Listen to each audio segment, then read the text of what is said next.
Hi friends, welcome to our channel. Brahmamudi serial next ఎపిసోడ్లో ఏం జరగబోతోందో ఈ వీడియోలో చూసి తెలుసుకుందాం.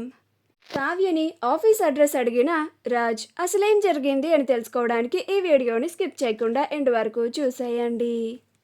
రాహుల్ రుద్రాణితో ఇలా అంటూ ఉంటాడు.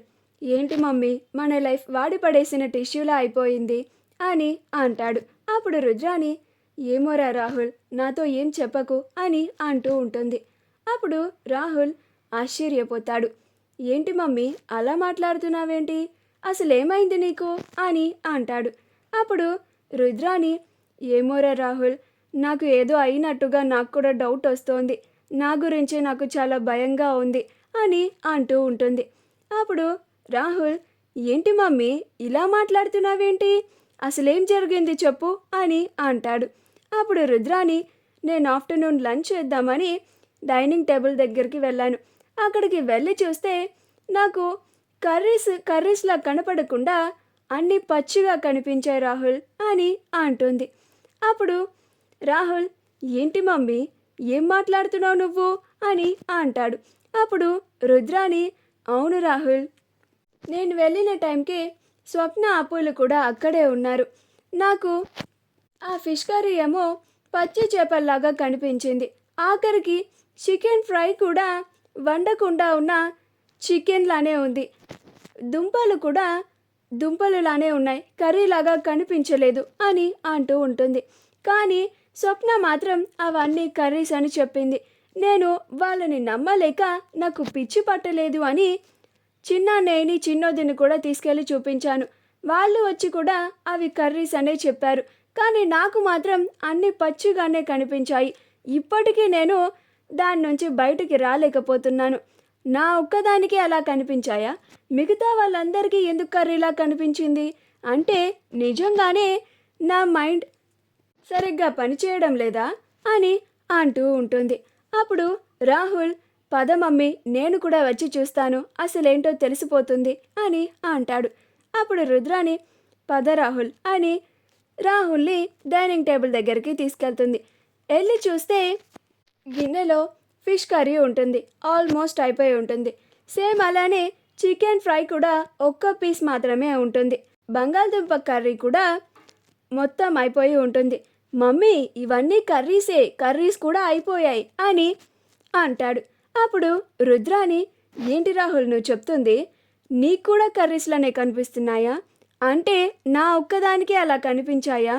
రే రాహుల్, నాకెందుకో భయంగా ఉందిరా, నన్ను వెంటనే హాస్పిటల్కి తీసుకెళ్ళిరా అని అంటూ ఉంటుంది. అప్పుడు రాహుల్, ఆపు మమ్మీ, కావాలంటే నువ్వు కూడా తిను అని ఆ మిగిలిన ఒక చికెన్ పీస్ని రుద్రాణి నోట్లో పెడతాడు. అప్పుడు రుద్రాణి అది తిని, అవునురా రాహుల్, ఇది నిజంగానే కర్రీ, మరి నాకెందుకని అలా కనిపించింది అని అంటుంది. అప్పుడు రాహుల్, ఇందాక నువ్వేమన్నావు మమ్మీ, నువ్వు ఉన్నప్పుడు ఆ స్వప్న అప్పులు కూడా అక్కడే ఉన్నారు అని అన్నావు కదా అని అంటాడు. అప్పుడు రుద్రాణి, అవునురా అని అంటుంది. అప్పుడు రాహుల్, అయితే ఇదంతా ఆ స్వప్న పనే అయ్యుంటుంది మమ్మీ అని అంటాడు. ఆ స్వప్న అప్పులు ఇద్దరు కలిసి కావాలని ఇలా నిన్ను పిచ్చిదాన్ని చేయడానికి వాళ్ళు నువ్వు వచ్చినప్పుడు అన్నీ పచ్చివి పెట్టి నువ్వు మళ్ళీ చిన్న మావయ్యని చిన్నత్తయ్యని తీసుకొచ్చినప్పుడు కర్రీస్ రీప్లేస్ చేసి ఉంటారు మామ్ అని అంటాడు. అప్పుడు రుద్రాణి, అవునురా రాహుల్, నువ్వు చెప్తూ ఉంటే నాకు ఇదే నిజం అనిపిస్తోంది. స్వప్న నన్నే పిచ్చిదాన్ని చేయాలని చూస్తావా? ఇక ముందు ముందు చూడు, నిన్ను ఎంత పిచ్చిదాన్ని చేస్తాను, నాతోనే పెట్టుకుంటావా, నిన్నస్సలు వదిలిపెట్టేదే లేదు అని అనుకుంటూ ఉంటుంది.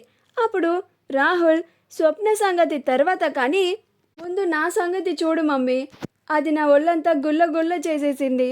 ఆ చీపిరి కట్టె తీసుకొని నా ఒళ్ళంతా కూలబొడు చేసింది, ఉతికి బాధేసింది అని బాధపడుతూ ఉంటాడు. అప్పుడు రుద్రాణి, సరే ఉండు, వేడినీళ్ళు కాసుకొస్తాను అని వంటగదిలోకి వెళ్ళి వేడినీళ్ళు కాస్తూ ఉంటుంది. అప్పుడే స్వప్న అక్కడికి వచ్చి, వామ్మో అత్త, నువ్వేనా, ఏంటిది వంటగదిలోకి వచ్చావు అని అంటుంది. అప్పుడు రుద్రాణి, ఏంటి అని అంటుంది.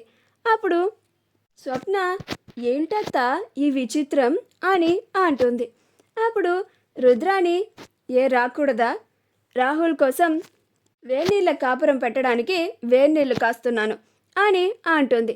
అప్పుడు స్వప్న, పాపం అత్త నీ కొడుకు ఎందుకు అలాగా తిరుగుబోతులాగా తిరగడం, నా చేత తన్నులు తినడం అని అంటూ ఉంటుంది.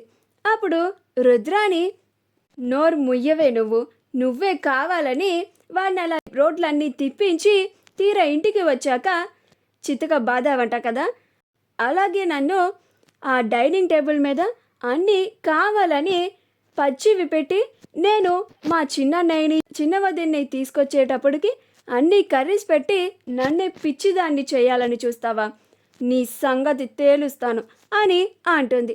అప్పుడు స్వప్న, నా సంగతి తర్వాత తేలుదు కానీ ముందు నొప్పులు పడుతున్న నీ కొడుక్కి వేడినీళ్ళ కాపురం పెట్టుకోపో అని అంటుంది.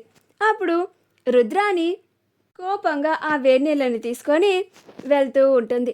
అప్పుడు స్వప్న రాహుల్ పడుతున్న నొప్పులని, ఈ రుద్రాని పడుతున్న పాటలని చూసి నవ్వుకుంటూ ఉంటుంది.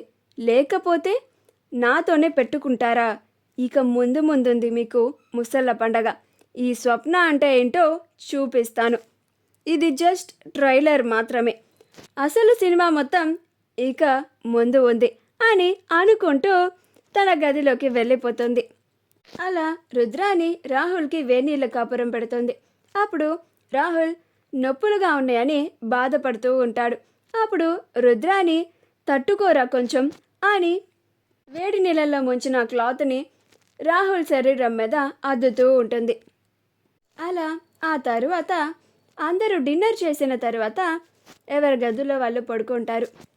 మరుసటి రోజు కావ్య ఎప్పటిలాగానే ఉదయాన్నే లేచి ఇంటి పనంతా చక్కపెట్టి ఆఫీస్కి వెళ్ళడానికి రెడీ అవుతూ ఉంటుంది. రాజ్ కూడా ఉదయాన్నే లేవగానే రాజ్కి కావ్య గుర్తుకు వస్తుంది. కళావతి గారికి ఒకసారి మెసేజ్ చేసి చూద్దాం, ఆవిడ ఏం చేస్తున్నారు, తలనొప్పి పూర్తిగా తగ్గిపోయిందో లేదో కనుక్కుందాం అని కావ్యకి మెసేజ్ చేస్తాడు. అప్పుడు కావ్య, ఆయన మెసేజ్ చేసినట్టున్నారు అని కావ్య మెసేజ్ని చూసి రిప్లై ఇస్తూ ఉంటుంది. అప్పుడు రాజ్, ఇప్పుడు మీకు ఎలా ఉందండి, తలనొప్పి పూర్తిగా తగ్గిపోయిందా అని అంటాడు. అప్పుడు కావ్య, తగ్గిపోయిందండి, నేను ఇవాళ ఆఫీస్కి వెళ్ళడానికి కూడా రెడీ అవుతున్నాను అని అంటుంది. అప్పుడు రాజ్, అవునా, మీ ఆఫీస్ ఎక్కడండి అని అంటాడు. అప్పుడు కావ్య ఆలోచించకుండా క్యాజువల్గా తన ఆఫీస్ అడ్రస్ని చెప్పేస్తుంది. మా వీడియో కనుక మీకు నచ్చినట్లయితే లైక్ చేయండి, షేర్ చేయండి, మా ఛానల్ని సబ్స్క్రైబ్ చేసుకోండి, పక్కనే ఉన్న బెల్ ఐకాన్ని క్లిక్ చేయడం మాత్రం మర్చిపోకండి.